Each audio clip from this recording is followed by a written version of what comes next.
Welcome once again to the Royal Institute of Philosophy's London lectures entitled Words and Worlds. It's a great pleasure to have with us this evening Professor Robert Brandom. Professor Brandom is Distinguished Professor of Philosophy at the University of Pittsburgh and also a philosopher of exceptional distinction. He's known internationally and has been for a very long time for his work on the philosophy of language and the philosophy of mind. He's the author of numerous books and edited collections, including Making It Explicit, Between Saying and Doing, and A Spirit of Trust. And his title this evening is What is Philosophy? Professor Brandom. Thank you very much. It's a pleasure to talk with you all. Today, I want to address the question, what is philosophy? We might, to begin with, acknowledge a distinction between things that have natures and things that have histories. Physical things, such as electrons and aromatic compounds, would be paradigmatic of the first class, while cultural formations, such as English Romantic poetry and Ponzi schemes, would be paradigmatic of the second. Applied to the case at hand, this distinction would surely place philosophy on the side of things that have histories. But now we might ask, does philosophy differ in this respect from physics, or chemistry, or biology? Physical, chemical, and biological things have natures rather than histories. But what about the disciplines that define and study them? Should physics itself be thought of as something that has a nature, or as something that has a history? Concluding the latter is giving a certain kind of pride of place to the historical. For it is in effect treating the distinction between things that have natures and things that have histories, between things studied by the Naturwissenschaften and things studied by the Geisteswissenschaften, as itself a cultural formation, the sort of thing that has a history rather than a nature. And from here, it's a short step, though to be sure not an obligatory one, to the thought that the natures themselves are the sort of thing that have a history. Certainly the concepts, electron and aromatic compound, are that sort of thing. And at this point, the door is open to a thoroughgoing historicism. It's often thought that this is the point to which Hegel, one of my particular heroes, brought us. And I think that thought is correct as far as it goes, but that we go very wrong if we think that's where Hegel left us. To say that philosophy is, at least to begin with, to be understood as the sort of thing that has a history rather than a nature, is to foreground the way in which what deserves to be counted as distinctively philosophical activity answers to what has actually been done by those we recognize as precedential, tradition-transforming philosophers. One of Hegel's deepest and most important insights, I think, is indeed that the determinate contentfulness of any universal, in this case, the concept of philosophy, can only be understood in terms of the process by which it incorporates the contingencies of the particulars to which it has been actually applied. But he goes on from there to insist that it is in each case the responsibility of those of us who are heirs to such a conceptual tradition to see to it that it's a rational tradition, that the distinction it embodies and enforces between correct and incorrect applications of a concept can be justified, that applying it in one case and withholding the application in another is something for which reasons can be given. It's only insofar as we can do that that we're entitled to understand what we're doing as applying concepts. We fulfill that obligation, Hegel thinks, by rationally reconstructing the tradition, finding a coherent, cumulative trajectory through it that reveals it as expressively progressive, as the gradual unfolding into greater explicitness of commitments that can then be seen retrospectively as always already having been implicit in it. That is, it's our job to rewrite the history so as to discover in it the revelation of what then retrospectively appears as an antecedent nature. So Hegel balances the insight that even natures have histories by seeing rationality itself as imposing the obligation to construe histories as revelatory of natures. The aim is to pick out a sequence of precedential instances or applications of a concept that amount to the delineation of a content for the concept, much as a judge at common law is obliged to do. Making the tradition rational is not independent of the labor of concretely taking it to be so. It's a criterion of adequacy of each such Whiggish rewriting of our disciplinary history that it create and display continuity and progress by its systematic inclusions and exclusions. The discontinuities that correspond to shifts of topic, the forgetting of lessons, the degeneration of research programs, are invisible from within each such telling. But those differences live on in the spaces between the tellings. Each generation redefines its subject by offering a new retrospective reading of its characteristic concerns and hard-won lessons. But also, at any one time, there will be diverse interpretations, complete with rival canons, competing designations of heroes and accounts of their heroic feats. Making canons and baking traditions out of the rich ingredients bequeathed us by our discursive predecessors is a game that all can play. In this talk, I'm going to sketch one such perspective on what philosophers do, discern a nature as revealed by that history. Philosophy is a broadly cognitive enterprise. I say broadly cognitive to indicate that I mean that philosophers aim at a kind of understanding, not more narrowly at a kind of knowledge. To specify the distinctive sort of understanding that is the characteristic goal of philosophers' writing is to say what distinguishes that enterprise from that of other sorts of constructive seekers of understanding, such as novelists and scientific theorists. I want to do that by focusing not on the peculiar genre of nonfiction creative writing by which philosophical understanding is typically conveyed, though I do think that subject is worthy of consideration, but rather on what's distinctive about the understanding itself, both its particular topic and its characteristic goal. Philosophy is a self-reflexive enterprise.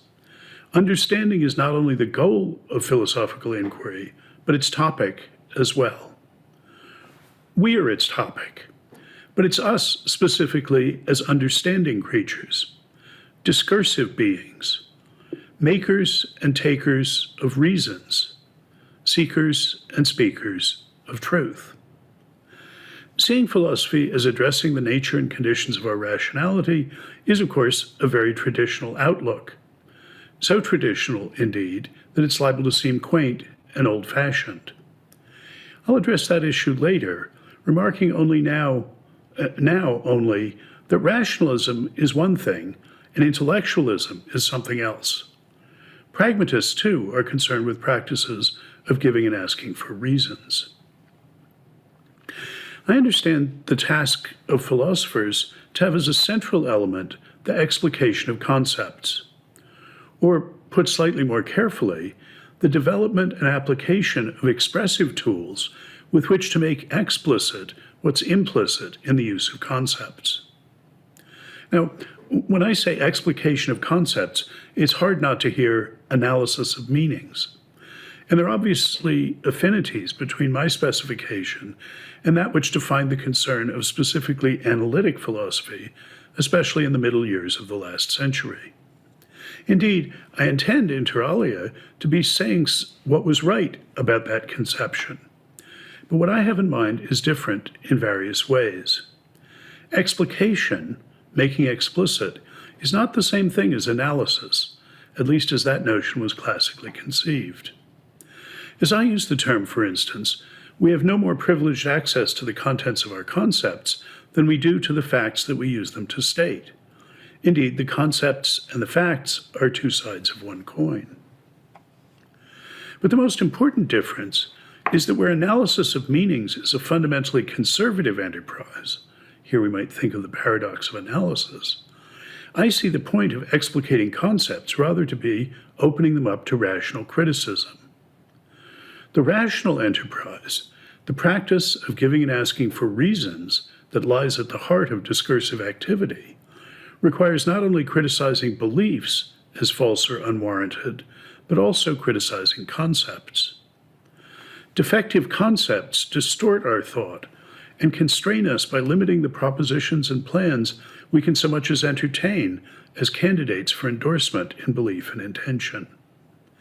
And this constraint operates behind our backs, out of sight, since it limits what we're so much as capable of being aware of. Philosophy, in developing and applying tools for the rational criticism of concepts, seeks to free us from those fetters by bringing the distortive influences out into the light of conscious day, exposing the commitments implicit in our concepts as vulnerable to rational challenge and subject to rational debate. The first thing to understand about concepts, I think, is that concept is a normative concept. This is a lesson we ultimately owe to Kant, the great gray mother of us all. Kant saw us, above all, as traffickers in concepts. In fact, in a strict sense, all that Kantian rational creatures can do is to apply concepts.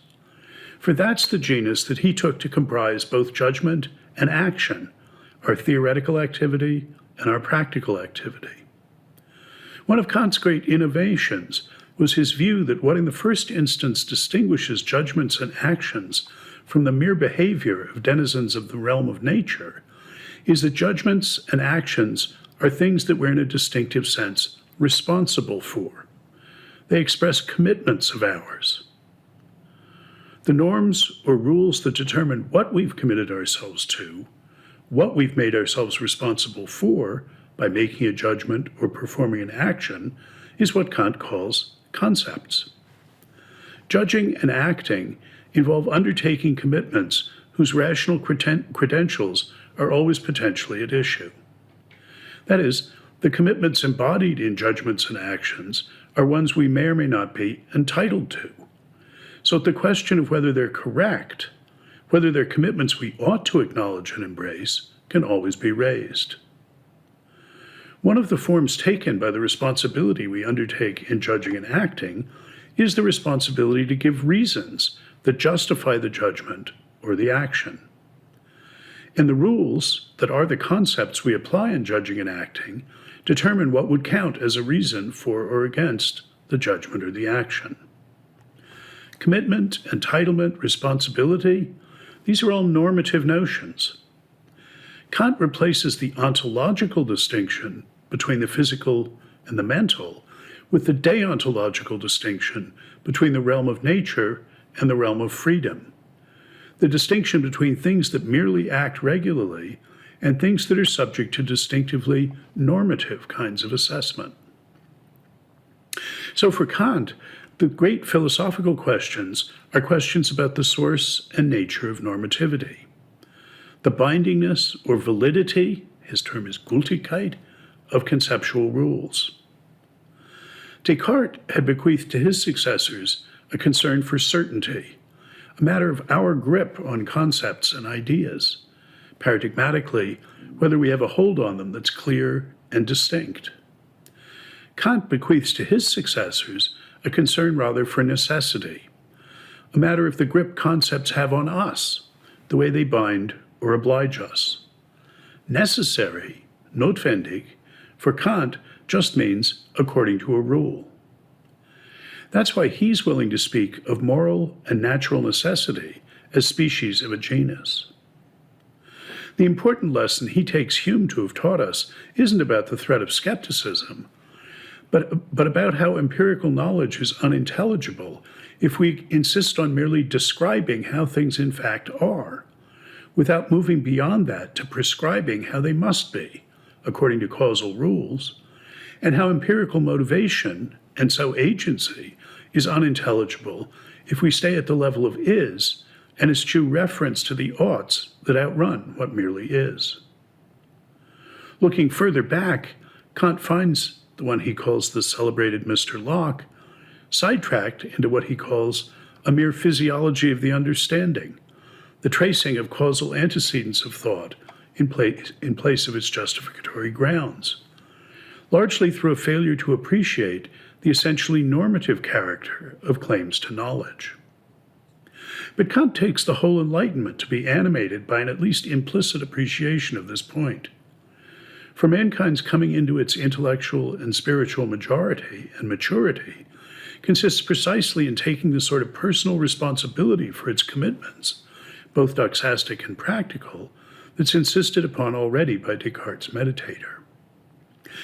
This placing of normativity at the center of philosophical concern is the reason behind another of Kant's signal innovations, the pride of place he accords to judgment. In a sharp break with tradition, he takes it that the smallest unit of experience, and hence awareness, is the judgment. And that's because judgments, applications of concepts, are the smallest unit for which knowers can be responsible. Concepts by themselves don't express commitments. They only determine what commitments would be undertaken if the concepts were applied. Frege will express this Kantian point by saying that judgeable contents are the smallest unit to which pragmatic force can attach, paradigmatically the assertional force that consists in the asserter undertaking a special kind of doxastic commitment. Wittgenstein will go on to distinguish sentences from terms and predicates as the smallest expressions whose freestanding utterance can be used to make a move in a language game. The most general features of Kant's understanding of the form of judgment also derive from its role as a unit of responsibility. The I think that he says can accompany all representations, and hence being in its formality the emptiest of all, is the formal shadow of the transcendental unity of apperception, the locus of responsibility determining a co-responsibility class of concept applications, including actions. It stands for what's responsible for those judgments. And the objective correlate of this subjective aspect of the form of judgment, what Kant calls the object equals X, to which judgment is directed, is the formal shadow of what the judgment makes the knower responsible to. I think that philosophy is the study of us as creatures who judge and act, that is, as discursive, concept-using creatures. And I think Kant is right to emphasize that understanding what we do in these terms is attributing to us various kinds of normative status, taking us to be subject to distinctive kinds of normative appraisal as to our reasons. So a central philosophical task is understanding this fundamental normative dimension. Kant's own approach to this issue, developing themes from Rousseau, is based on the thought that genuinely normative authority, constraint by norms, is distinguished from mere causal power, constraint by facts, in that it binds only those who acknowledge it as binding. Because one is properly subject only to that authority one subjects oneself to, or acknowledges the normative force of, the normative realm can, for Kant, be understood equally as the realm of freedom. So for him, being constrained by norms is not only compatible with freedom, properly understood, it can be seen to be what freedom consists in. I don't know of a thought that is deeper, more difficult, or more important than this.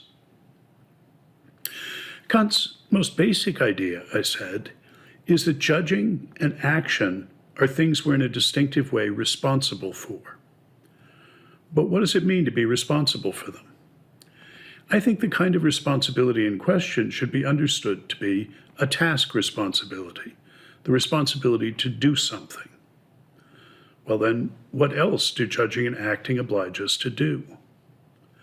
The commitments we undertake by applying concepts in particular circumstances, by judging and acting, are ones we may or may not be entitled to, according to the rules, that is, the norms, implicit in those concepts. Showing that we're entitled by the rules to apply the concept in a particular case is justifying the commitment we undertake thereby.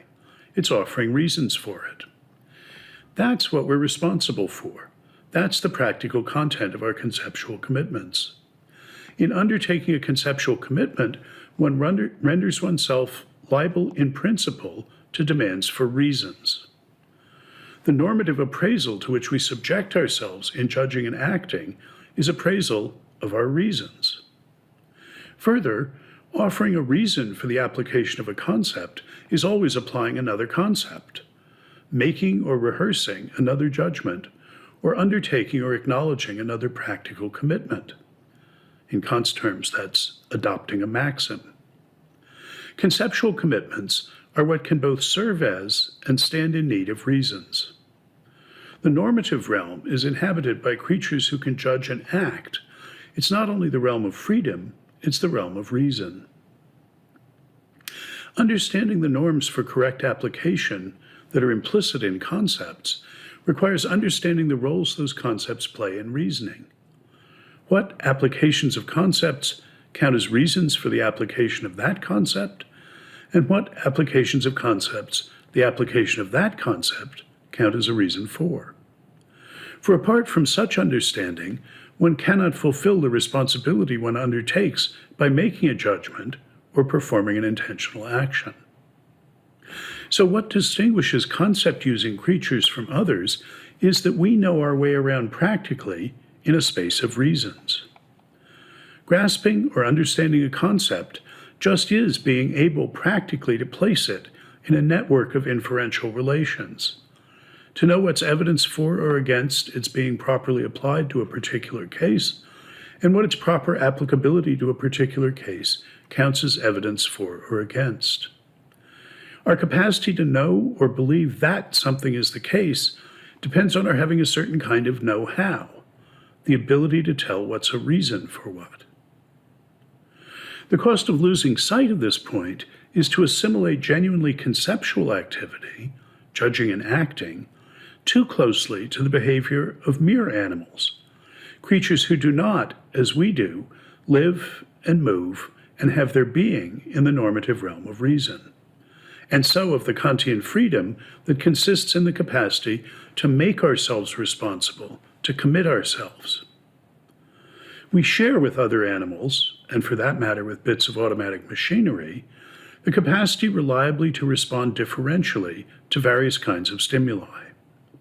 We, like they, can be understood as classifying stimuli as being of certain kinds, insofar as we're disposed to produce different, repeatable sorts of responses to those stimuli. For instance, we can respond differentially to red things by uttering the noise, "That's red." A parrot could be trained to do that, as pigeons are trained to peck at a different button when shown a red figure than when shown a green one. The empiricist tradition is right to emphasize that our capacity to have empirical knowledge begins with and crucially depends on such reliable differential responsive dispositions. But though the story begins with this sort of classification, it can't end there. For the rationalist tradition is right to emphasize that our classificatory responses count as applications of concepts, and hence as so much as candidates for knowledge, only in virtue of their role in reasoning. The crucial difference between the parrot's utterance of the noise, "That's red," and the, let us suppose, physically indistinguishable utterance of a human reporter is that for the human, but not for the parrot, the utterance has the practical significance of making a claim. Doing that is taking up a normative stance of a kind that can serve as a premise from which to draw conclusions. That is, it can serve as a reason for taking up other stances. And further, it's a stance, a commitment, that can itself stand in need of reasons, at least if challenged by the adoption of other incompatible stances. Where the parrot is merely responsively sounding off, the human counts as applying a concept just insofar as she's understood as undertaking a commitment by making a move in a game of giving and asking for reasons. The most basic point of Wilfrid Sellars' rationalist critique of empiricism in his masterwork, Empiricism and the Philosophy of Mind, is that even the non-inferentially elicited perceptual judgments that the empiricist rightly appreciates as forming the empirical basis for our knowledge can count as judgments, applications of concepts at all, only insofar as they're inferentially articulated. It follows that the idea that there could be an autonomous language game, a game one played though one played no other language game, that consisted entirely of non-inferentially elicited reports, whether of environing stimuli or even the present contents of one's own mind, is a radical mistake. The fact is that to apply any concepts non-inferentially, one must be able to apply concepts inferentially. For it's an essential feature of concepts that their applications can both serve as and stand in need of reasons. Making a report or a perceptual judgment is doing something that essentially, and not just accidentally, has the significance of making available a premise for reasoning. Learning to observe requires learning to infer. Experience and reasoning are two sides of one coin, two capacities presupposed by concept use, whose role in our lives are in principle intelligible only in terms of their relations to each other. Now, to claim that what distinguishes specifically conceptual classification from classification merely by differential responsive disposition is the inferential articulation of the response, to claim that applications of concepts are essentially what can both serve as and stand in need of reasons, is to assign the game of giving and asking for reasons a preeminent place among discursive practices. For it's to say that what makes a practice discursive in the first place is that it incorporates and depends upon reason-giving practices. Of course, there are lots of things one can do with concepts besides using them to argue and to justify. And it seemed perverse, particularly to some post-Enlightenment thinkers, in any way to privilege the rational cognitive dimension of language use. But if the tradition I've been sketching is right, the capacity to use concepts in all of the other ways explored and exploited by the artists and writers whose imaginative enterprises have rightly been admired by romantic opponents of logocentrism, is parasitic on the prosaic, inferential practices in virtue of which we're entitled to see concepts as in play in the first place. The game of giving and asking for reasons is not just one game among others one can play with language. It's the game in virtue of the playing of which what one has qualifies as language or thought at all. I'm here disagreeing with Wittgenstein when he claims that language has no downtown. On my view, it does. And that downtown, the region around which all the rest of discourse is arrayed as dependent suburbs, is the practice of giving and asking for reasons. This is a kind of linguistic rationalism. But as I mentioned earlier, rationalism in this sense does not entail intellectualism, by which I mean the doctrine that every implicit mastery of a propriety of practice is ultimately to be explained by appeal to some prior explicit grasp of a principle. Rationalism, in this broader sense, is entirely compatible with the sort of pragmatism that sees things the other way around. As I'm suggesting we think of them, concepts are broadly inferential norms that implicitly govern practices of giving and asking for reasons. Michael Dummett has suggested a useful model for thinking about the inferential articulation of conceptual contents. Generalizing from the model of meaning Gensen introduces for sentential logical operators, Dummett suggests that we think of the use of any expression as involving two components: the circumstances in which it's appropriately used and the appropriate consequences of such use. Since our concern is with the application of the concepts expressed by using linguistic expressions, we can render this as the circumstances of appropriate application of the concept and the appropriate consequences of such application. That is, what follows inferentially from the concepts being applicable. Some of the circumstances and consequences of applicability of a concept may be inferential in nature. For instance, one of the circumstances of appropriate application of the concept red is that this concept is applicable wherever the concept scarlet is applicable. And to say that is just another way of saying that the inference from X is scarlet to X is red is a good one. And similarly, one of the consequences of the applicability of the concept red is the applicability of the concept colored. And to say that is just another way of saying that the inference from X is red to X is colored is a good one. But concepts like red also have non-inferential circumstances of applicability, such as the visible presence of red things. And concepts such as unjust have non-inferential consequences of application. That is, they can make it appropriate to do or not do something, to make another claim true, not just to say or judge that it is true. Even the immediately empirical concepts of observables, which do have some non-inferential circumstances of application, and the immediately practical evaluative concepts, which have some non-inferential consequences of application, though, have to be understood to have concepts that are inferentially articulated. For all concepts incorporate an implicit commitment to the propriety of the inference from their circumstances to their consequences of application. One cannot use the concept red as including the circumstances and consequences I mentioned a minute ago without committing oneself to the correctness of the inference from X is scarlet to X is colored. So we might decompose the norms that govern the use of concepts into three components: the circumstances of appropriate application, the appropriate consequences of application, and the propriety of an inference from the circumstances to the consequences. I prefer to understand the inferential commitment expansively as including the circumstances and consequences it relates, and so as comprising all three normative elements. I suggested at the outset that we think of philosophy as charged with producing and deploying tools for the criticism of concepts. The key point here is that concepts may incorporate defective inferences.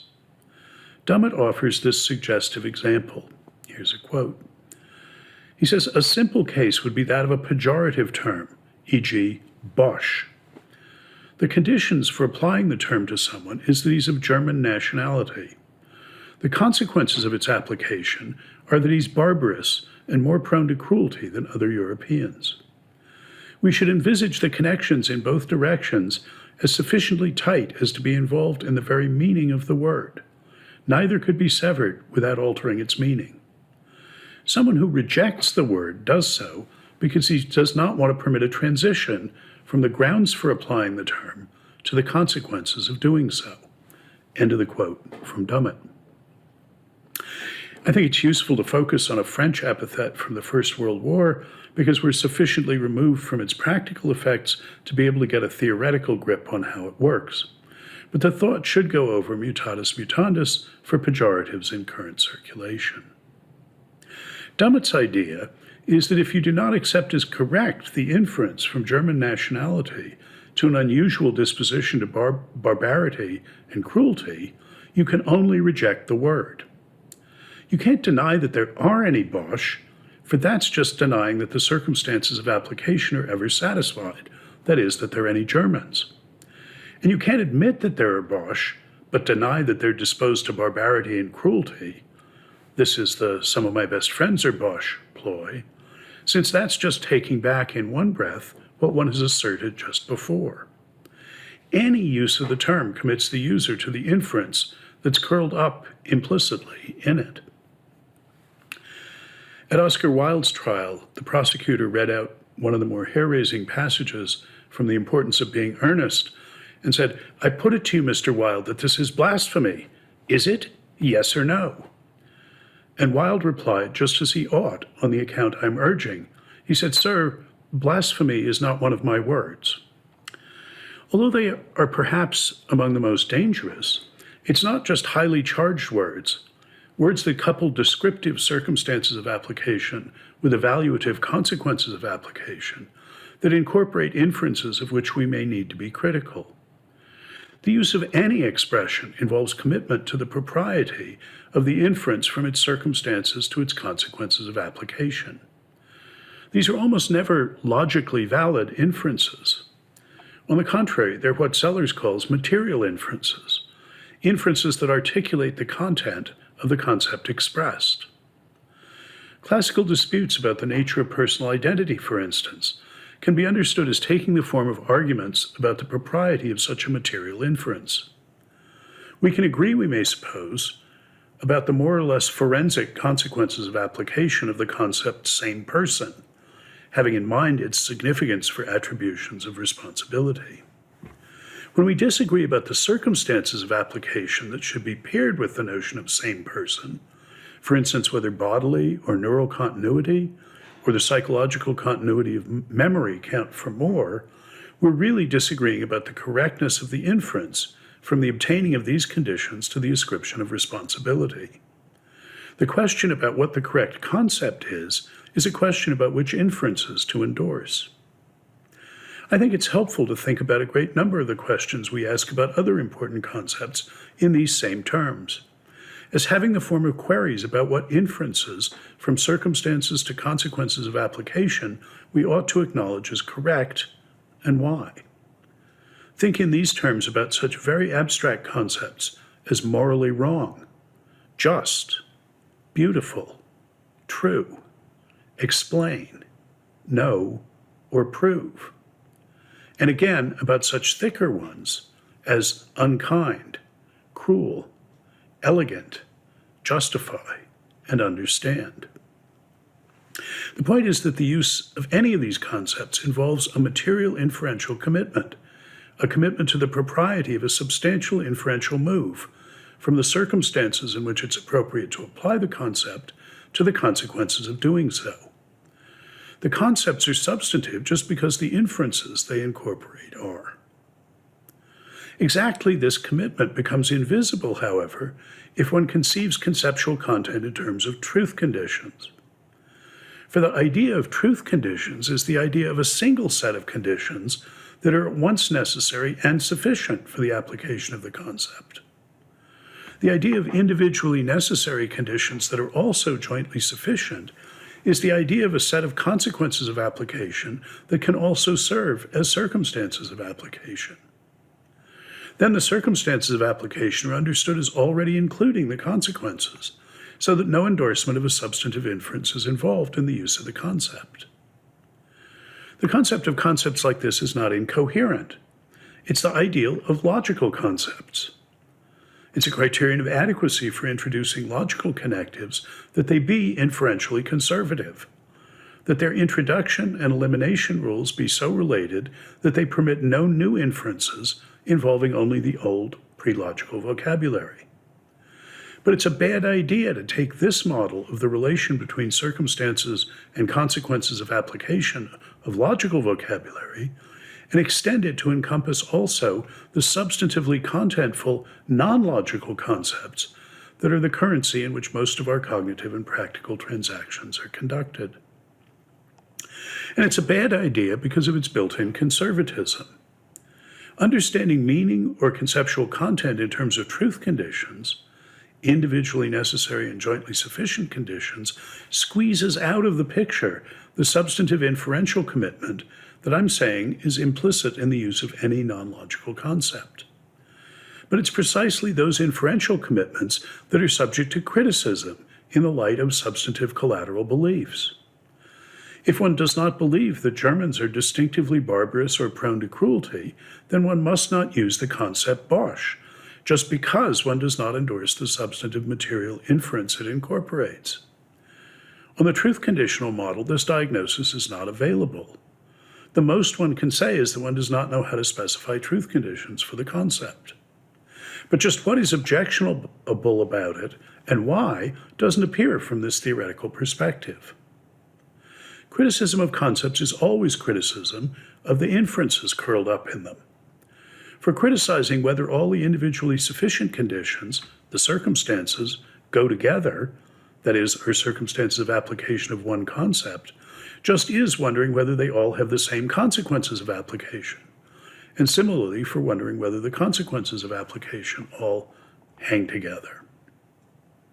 When we think about conceptual contents in the way I'm recommending, we can see not only how beliefs can be used to criticize concepts, but also how concepts can be used to criticize beliefs. For it's the material inferences incorporated in our concepts that we use to elaborate the antecedents and consequences of various candidates for belief, to tell us what we would be committing ourselves to, and what would entitle us to those commitments, what would be incompatible with them, and so on. Once it's accepted that the inferential norms implicit in our concepts are in principle as revisable in the light of evidence as particular beliefs are, conceptual and empirical authority appear as two sides of one coin. Rationally justifying our concepts depends on finding out how things are, depends on finding out what actually follows from what, as is evident in the case of massively defective concepts such as Bosch. Adjusting our beliefs in the light of the connections among them dictated by our concepts, and our concepts in the light of our evidence for the substantive beliefs presupposed by the inferences they incorporate, that's the rationally reflective enterprise introduced to us originally by Socrates. It's what results when the rational normative connections among claims that govern the practice of giving and asking for reasons are themselves brought into the game as liable to demands for reasons and justification. Saying or thinking something, making it explicit, consists in applying concepts, thereby taking up a stance in the space of reasons, making a move in the game of giving and asking for reasons. The structure of that space, of that game, though, isn't given in advance of our finding out how things are with what we're talking about.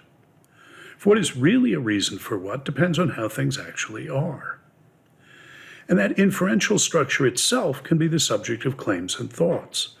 It can itself be made explicit in the form of claims about what follows from what claims are evidence for or against what other claims, what else one would be committing oneself to by making certain judgments or performing a certain action. So long as the commitment to the propriety of the inference from German nationality to barbarity and unusual cruelty remains merely implicit in the use of a term such as Bosch, it's hidden from rational scrutiny. When it's made explicit in the form of a conditional claim, anyone who is German is barbarous and unusually prone to cruelty, then it becomes subject to rational challenge and assessment. It can, for instance, be confronted with such counterexamples as Bach and Goethe. Discursive explicitness, the application of concepts, is Kantian apperception, or consciousness. Bringing into discursive explicitness the inferentially articulated conceptual norms in virtue of which we can be conscious or discursively aware of anything at all is the task of reflection or self-consciousness. This, I'm saying, is the expressive task distinctive of philosophy. Of course, the practitioners of special disciplines, such as membrane physiology, are concerned to unpack and criticize the inferential commitments implicit in using concepts such as lipid solubility with a given set of circumstances and consequences of application, too. It's the emphasis on anything at all that distinguishes philosophical reflection from the more focused reflection on the concepts that goes on within the special disciplines. Earlier, I pinned on Kant a view that identifies us as distinctively rational creatures, where that's understood as a matter of our being subject to a distinctive kind of normative assessment.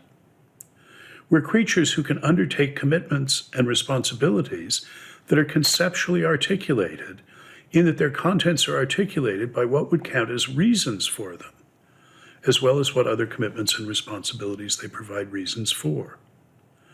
One of philosophy's defining obligations is to supply and deploy an expressive toolbox filled with the concepts that help us make explicit various aspects of rationality and normativity in general. The topic of philosophy is normativity in all its guises and inference in all its forms. And its task is an expressive, expletive one.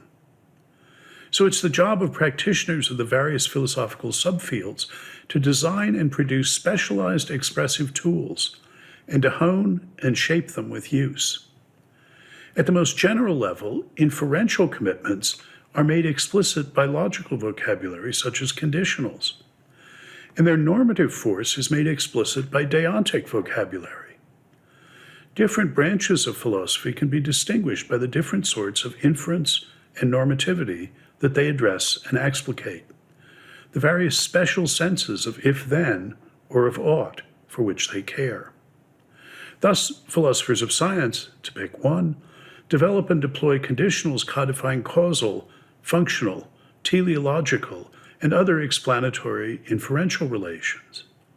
And value theorists sharpen our appreciation of the significance of the differences in endorsements expressed by prudential, legal, ethical, and aesthetic oughts, and so on. I said at the outset that I thought of philosophy as defined by its history rather than by its nature, but that following Hegel, I think of our task as understanding it by finding or making a nature in or from its history. The gesture I've made in that direction today, though, could also be summarized in a different kind of definition, namely in the ostensive definition. Philosophy is the kind of thing that Kant and Hegel did. Well, one might immediately want to add Plato, Aristotle, Frege, and Wittgenstein to the list, and then we're embarked on the enterprise of turning a gesture into a story, indeed a history. But one might ask, why not just say that and be done with it? Well, as I've indicated, I think such a specification is a fine place to start. I also think there's a point to trying to be somewhat more explicit about just what sort of thing it is that one takes it that Kant and Hegel and Frege and Wittgenstein and so on did. Doing that is not being satisfied with just a wave at philosophy as something that has a history. It's trying rationally to reconstruct that tradition, to recast it into a form in which a constellation of ideas can be seen to be emerging, being expressed, refined, and developed. With those giants, I see philosophy as a discipline whose distinctive concern is with a certain kind of self-consciousness, awareness of ourselves as specifically discursive, that is, concept-mongering creatures. Its task is understanding the conditions, nature, and consequences of specifically conceptual norms and activities, starting with the social practices of giving and asking for reasons that they make possible and that in turn make them possible. As concept users, we're beings who can make explicit how things are and what we're doing, even if always only in relief against a background of implicit circumstances, conditions, skills, and practices. But among the things on which we can bring our explicitating capacities to bear are those very concept-using capacities that make it possible to make anything explicit at all. Doing that, I'm saying, is philosophizing. It's easy, I think, to be misled by the homey familiarity of these sentiments, and correspondingly important to distinguish this characterization from some neighbors with which it's liable to be confused. There's a clear affinity between this view and Kant's attempted coronation of philosophy as the queen of the sciences.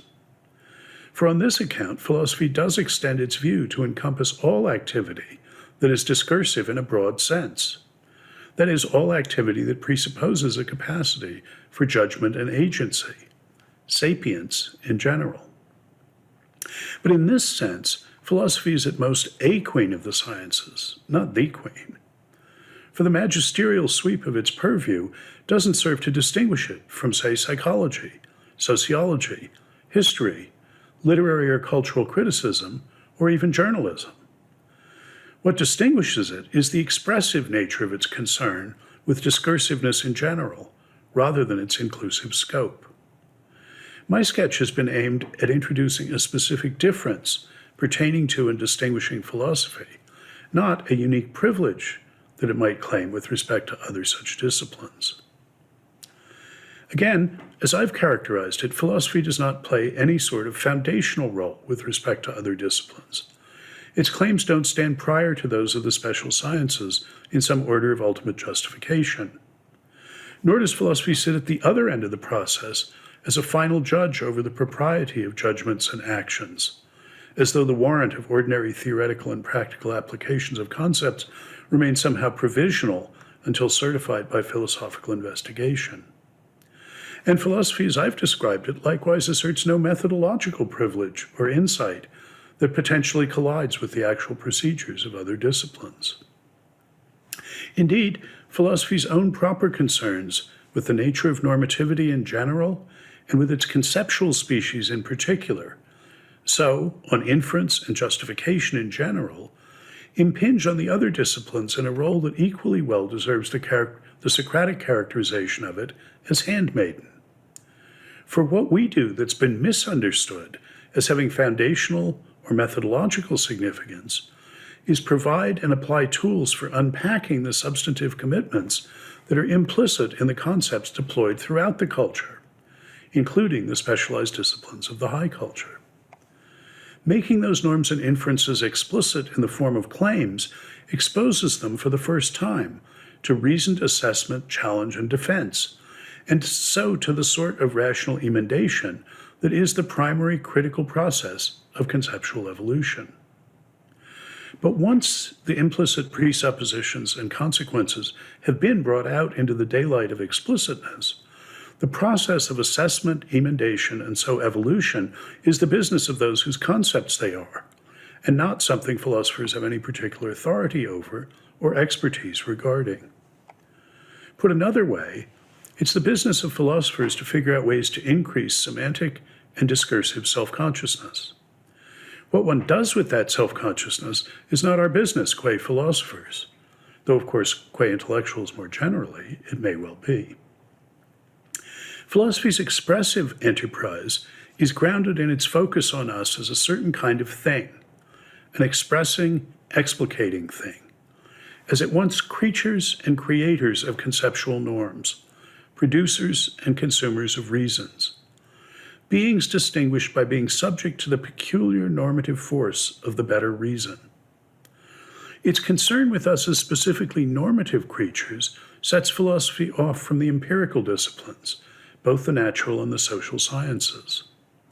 It's this normative character that binds together the currents of thought epitomized in Stanley Cavell's characteristically trenchant aphorism that Kant depsychologized epistemology, Frege depsychologized logic, and Wittgenstein depsychologized psychology. We might add that Hegel depsychologized history. The depsychologizing move in question is equally a desociologizing, for it's a refocusing on the normative bindingness of the concepts deployed in ground-level empirical knowledge, reasoning, and thought in general. This is a move beyond the narrowly natural, describable order of causes, towards what Hegel called the spiritual, geistig, that is, the normative order. That its concern is specifically with our conceptual normativity sets philosophy off from the other humanistic disciplines, from the literary as well as the plastic arts. Conceptual commitments are distinguished by their inferential articulation, by the way they can serve as reasons for one another, and by the way they stand in need of reasons, their entitlement always potentially being at issue. In asserting the centrality and indispensability, indeed the criterial role of practices of giving and asking for reasons, remember, I'm far from saying that reasoning or even thinking is all anyone ought to do. I am saying that philosophers' distinctive concern is with what else those reason-mongering practices makes possible, and how they do, on the one hand, and what it is that makes them possible, what sort of doings count as sayings, how believing or saying that is founded on knowing how, on the other. It's this distinctive constellation of concerns that makes philosophy the party of reasons, and philosophers the friends of the norms, the ones who bring out into the light of discursive explicitness our capacity to make things discursively explicit. Thank you.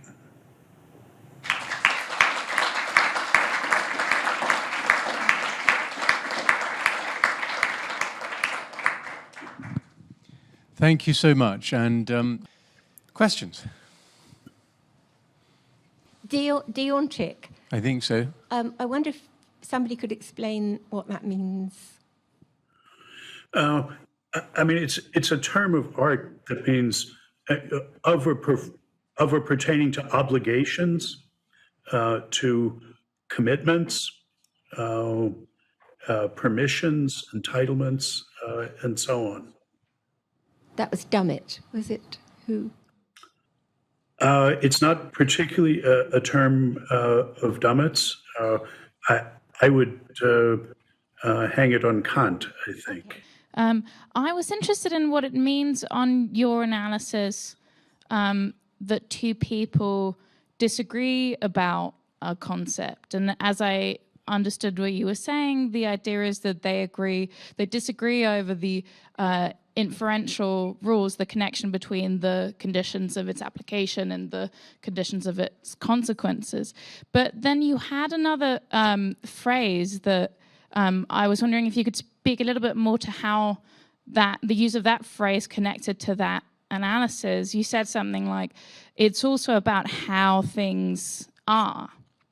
So I was wondering, in a situation where I'm disagreeing with someone about what good means, let's say, and the other person has this whole neat picture of what kinds of inferential norms are licensed, what kinds of moves from the applications to the consequences we can make, and this other person has this whole wonderfully aligned network. And my disagreeing with this other person about the concept good, obviously, is for me to disagree that those are indeed the connections. But I wonder what that disagreement then comes to. And in particular, I wonder if I just say something like, well, that just isn't what it means. How that's just not how things are, that we can move from this to that.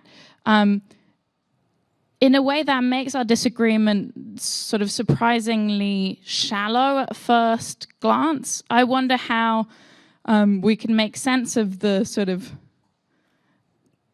the amount of philosophical ink the two of us can spill on hashing out that disagreement. You know, of course, I could offer a different network of such connections, but how might that kind of disagreement be advanced? And what kind of move is it within the analysis you've given us here to just insist that's not how things are, as opposed to saying something like, well, look, my network is neater, or it's more vast than yours, or something of the sort. So how does this idea, that's just not how things are, come into play when we confront such a thing as a disagreement over the nature of a concept? Okay, good. I mean, invoking the way things actually are is only reflecting the claim that what follows from what is every bit as much a matter of fact as sort of how things are. What follows from the coin being copper as far as what temperature it will melt at, that the goodness of that inference is a matter of empirical fact in the same way that it's being made of copper is. Indeed, it's part of that fact. Realizing that doesn't make the claim that's not how things are or that doesn't follow a get out of free card that lets you off from arguing about the details. I'm seeing the philosophical concern as providing a conceptual toolkit that will let us make explicit the details of the inferential networks that are being confronted, as I say, unpack the factual and inferential commitments that are implicit in using a concept with a certain concept, so that we can then focus a microscope on pieces of it and say, well, now, in the case of Bosch, you claim that anyone who is German is barbarous and prone to cruelty. Well, but what about Goethe? Until you've articulated the content of the concept by seeing that this particular inference is part of it, maybe Dummett's right, that's sort of all of that inference is all there is to that concept. But a concept like temperature has got all sorts of circumstances of application of saying that sample X has a higher temperature than sample Y, and all kinds of consequences of application of it. A practical concept like kind or unjust. Similarly, all sorts of circumstances and consequences. The tools are supposed to let us unpack that so that we can focus on pieces of it and say, well, now it's part of this network that you're implicitly committed to, that you accept the inference from P to Q here. Now let's look at that. Are there things that are reasons for P but not reasons for Q? I suggest this other thing is. That's the way the messy retail business of grooming our concepts and contesting them takes place. And I don't think that philosophy gives us a vantage point from which we can sort of see what's really going on here. But we are the keepers, as I'm claiming, of the tools that let us focus on one bit rather than another. Precisely so, we can get beyond saying, well, that's the way things are. No, that isn't the way things are. Hi, Professor. Thank you for your lecture. I have a question. While I was reading Kant's book, Pure Critique of Reasoning, in my opinion, I think Kant was trying to critique the very foundation of previous ontology by examining the empirical evidence, on the human scale, which is time and space.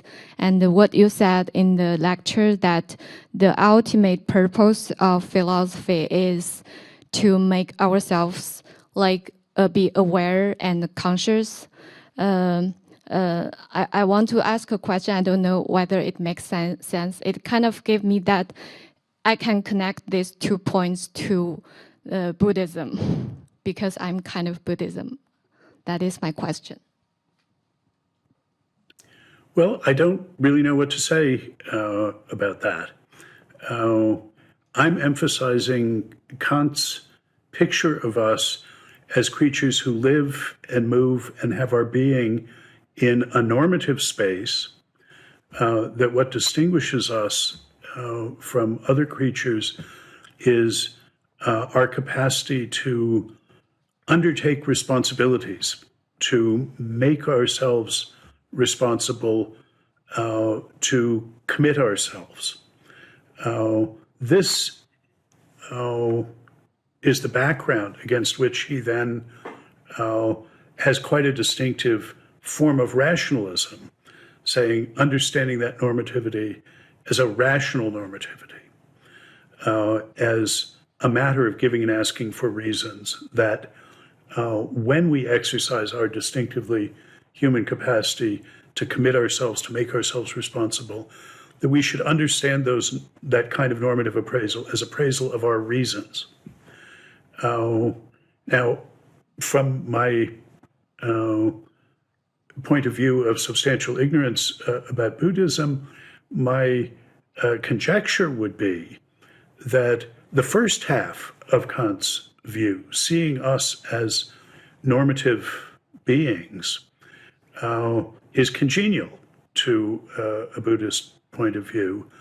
That the second step, seeing the normativity that's characteristic of us as a distinctively rational, conceptual normativity, I conjecture that possibly is not consonant with a Buddhist worldview.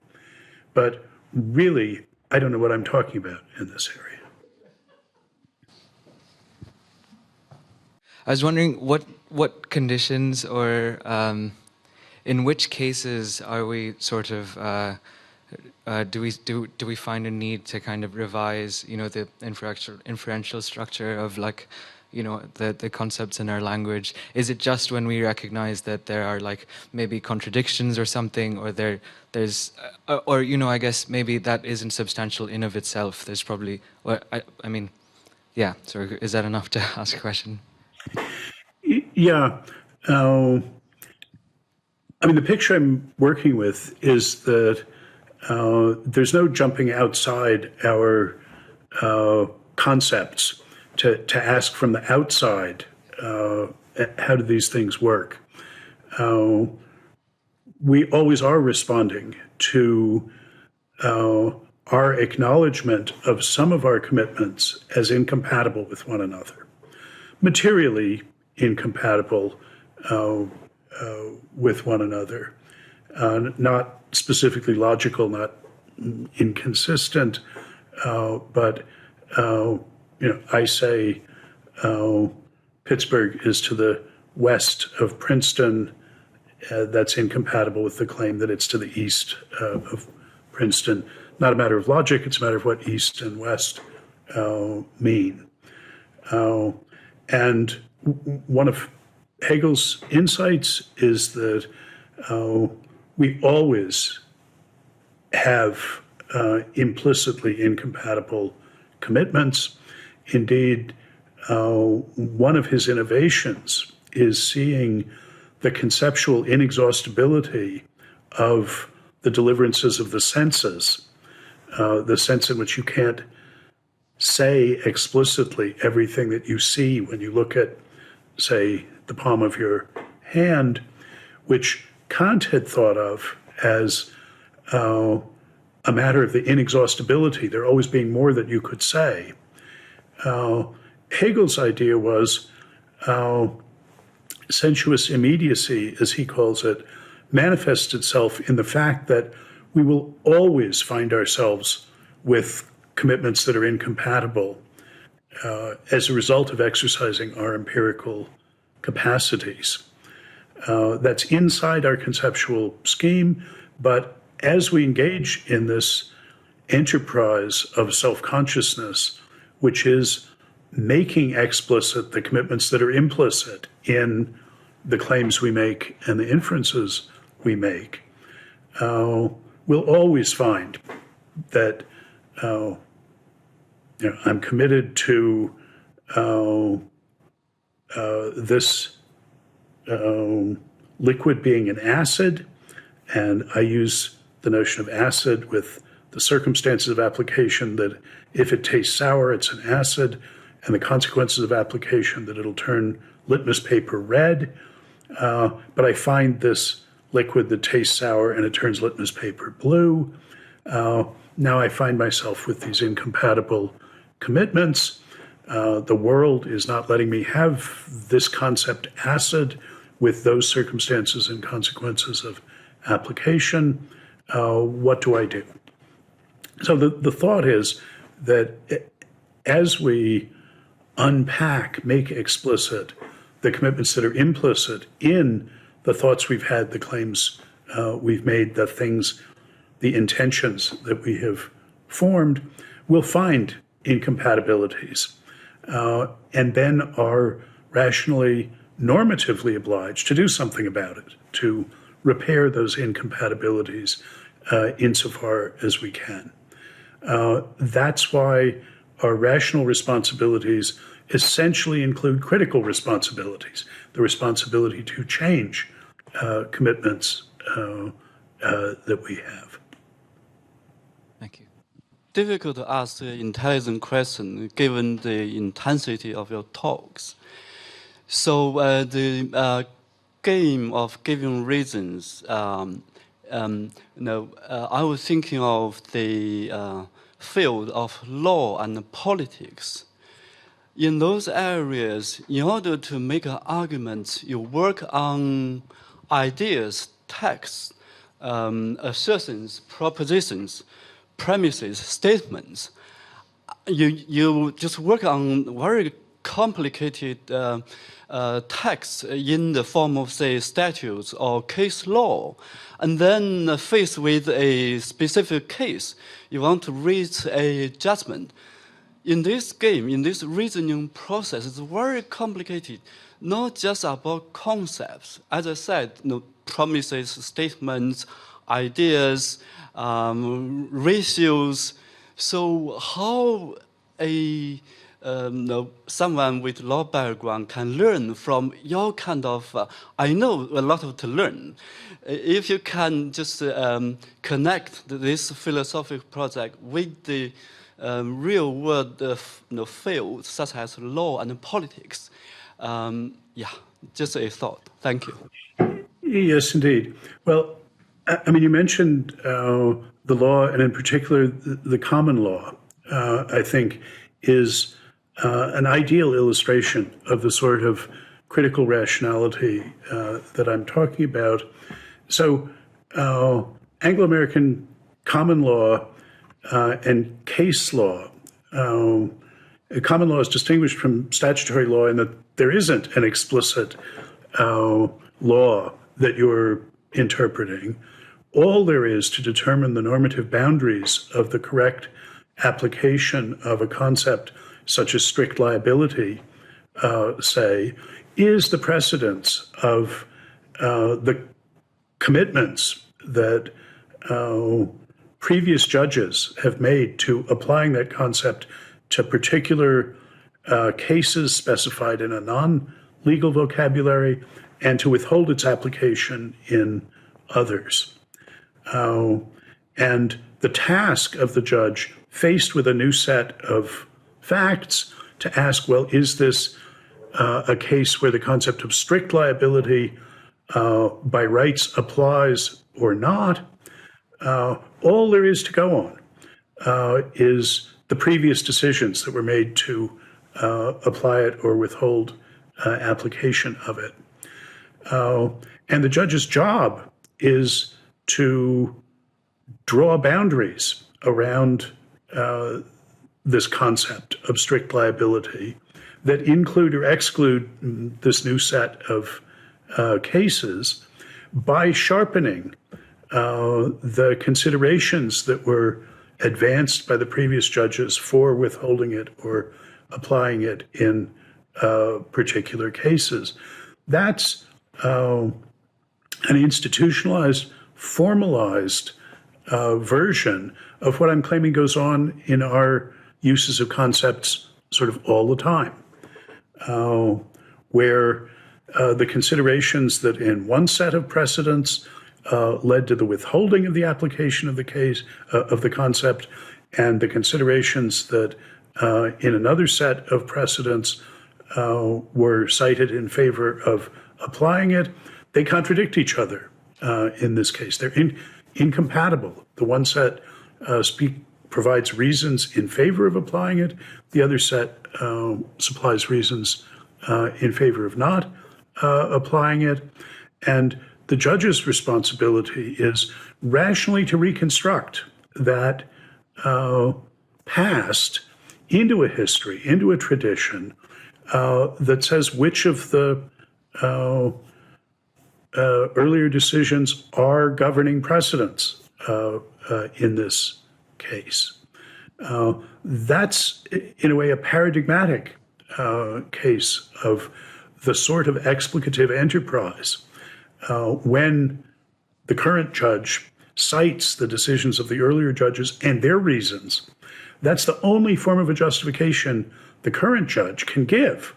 The only sort of reason she can give justifying her decision is on the basis of a rational reconstruction of the tradition as the gradual emergence into explicitness of the rule as she's going to state it in justifying this decision.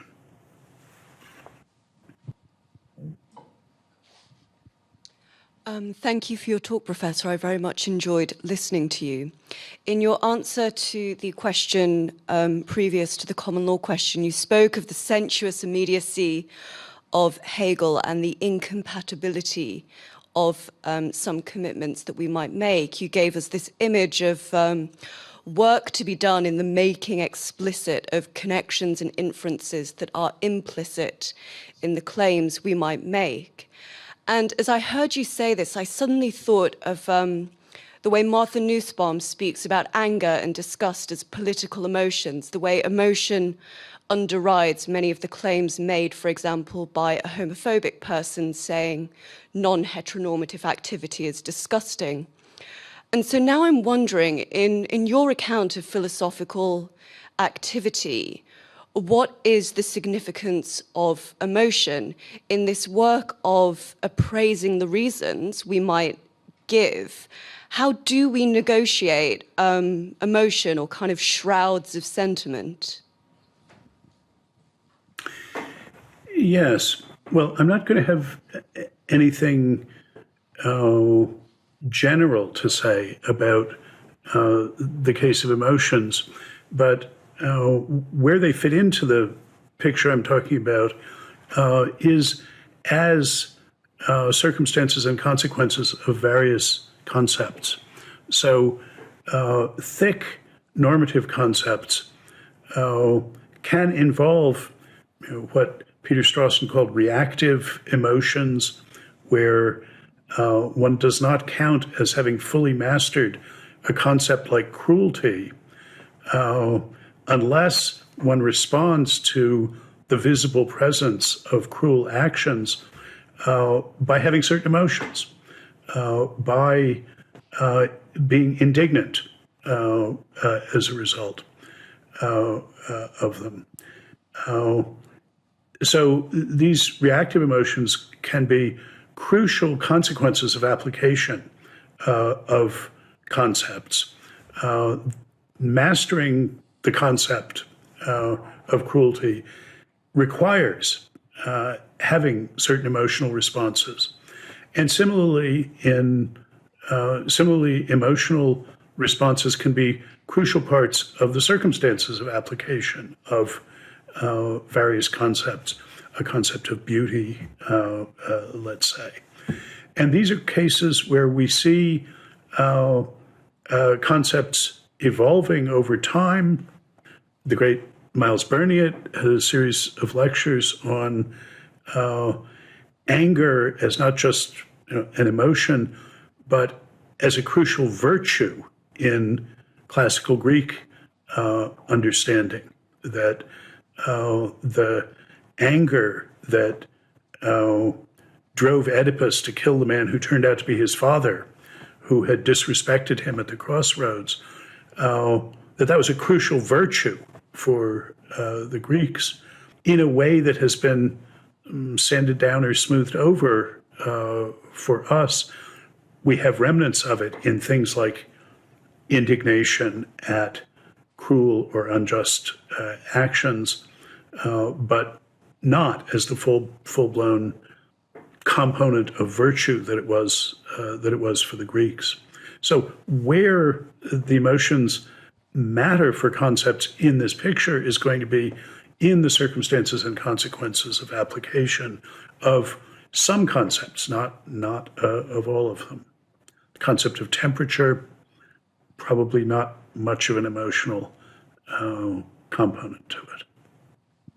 I'm just wondering, the argument around logicality and illogicality, and how as human beings we make decisions that at the time we think are logical, but then with hindsight we look back and realise it was totally illogical, and how we can maybe prevent that in the future.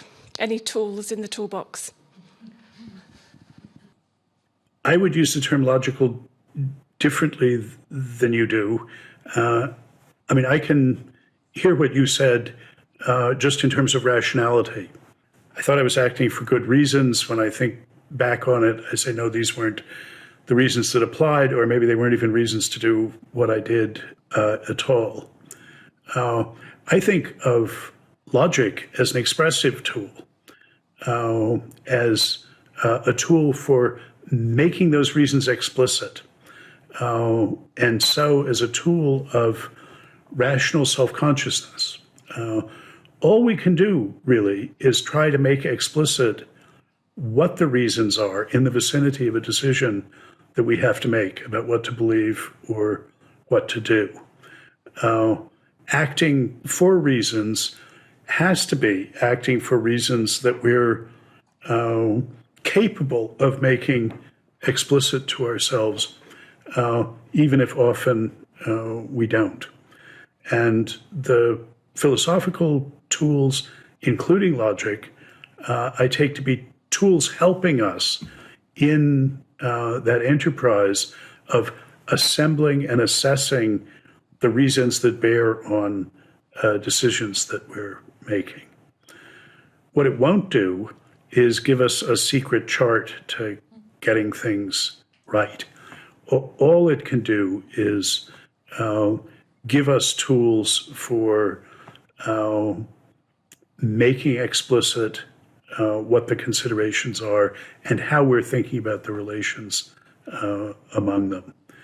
That might lead merely to self-consciously doing things that in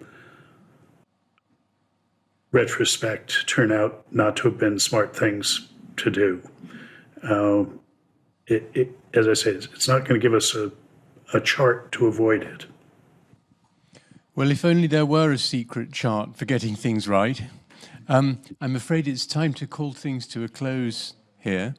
But even without a secret chart, we're all very grateful to you, Professor Brandom, for joining us this evening. Let's give him another round.